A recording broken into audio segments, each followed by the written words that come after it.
Master Gideon, sir, let me thresh for a while. You watch for Midianite overlords. All right.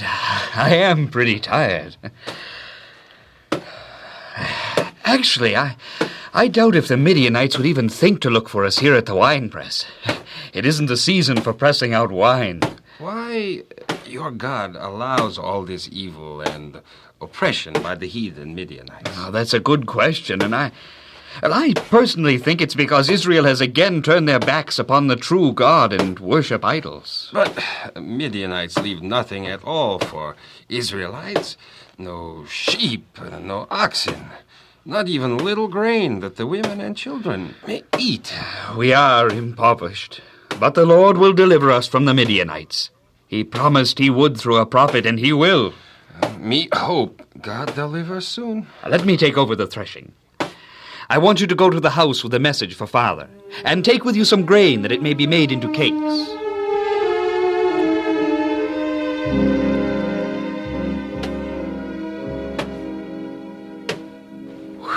Whew, I'm tired. I guess I'll sit down and rest a while. In the shade of this tree. Oh, hello. I didn't see you sitting there. The Lord is with thee, Gideon, thou mighty man of valor. Me, a man of valor? Oh, you must have me mixed up with... Who are you? How did you know my name? Oh, you must be an angel. And if the Lord be with Israel, why is it that the Midianites continue to oppress us? Oh, why doesn't God deliver us, even if it takes miracles like it did for our fathers when they came from Egypt? The Lord has forsaken us. Thou art mighty and of great courage and valor. Go, Gideon, in this thy might, for thou shalt save Israel from the hand of the Midianites. Has not the Lord God of Israel sent me hither to instruct thee? But, angel, I can't save Israel. My family is poor and without influence, and I am the least in my father's house. The Lord will be with thee, and thou shalt smite the Midianites as one man. Tarry, and I shall go and prepare a kid and unleavened bread. Then, if all thou tell me be true, show me a sign. I will tarry until thou art come again.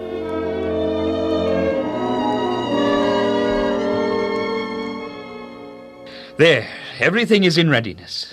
Not very much of a feast, angel, but it is all we have. Take the flesh and the bread, and put them on this rock, and pour out the broth. Yes, angel. You asked for a sign. With the end of this rod I touch the flesh and bread. And behold, what seest thou? Fire! It's consuming the bread and flesh. Oh, now I know of an assurance that... He's gone. Disappeared. He was an angel. Oh, an angel.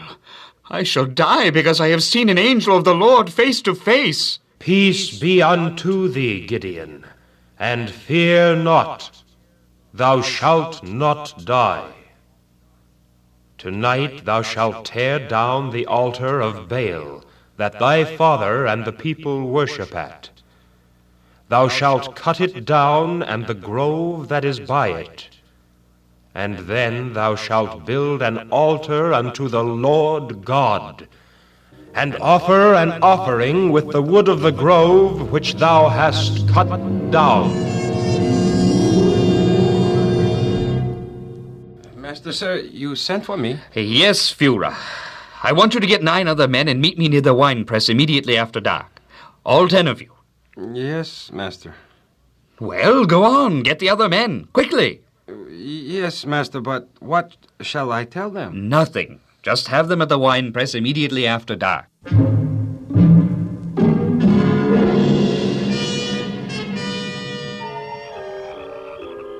Are we all here? Yes, Master. I have been instructed by an angel of the Lord to tear down the altar of Baal. But, Master, the people or your father will not like it. They'll be angry. They may even put you to death. All 11 of us. That is why we do it at night, so no man may discover who did it. Come, we must obey God and tear down the shrine to Baal and build an altar to the true God, even though our very lives are at stake. Son, wake up. Wake up, it's morning. I am already awake, Father. Why so excited? I went early to the worship at the shrine of Baal.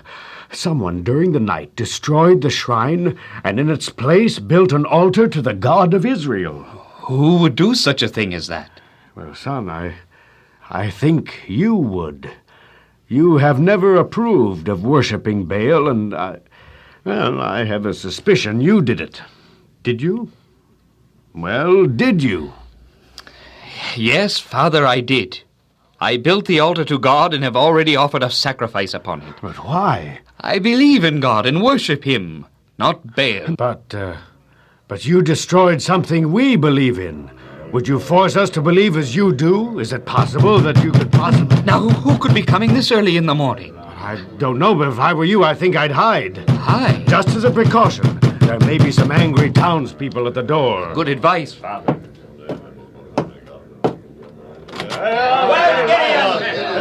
Well, what's the meaning of this intrusion?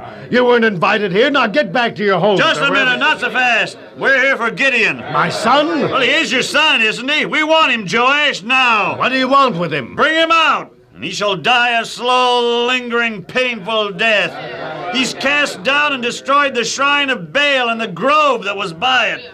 We went there to do our morning worship to the god of Baal, and lo and behold... You went there to worship your god, Baal? Yes, Baal.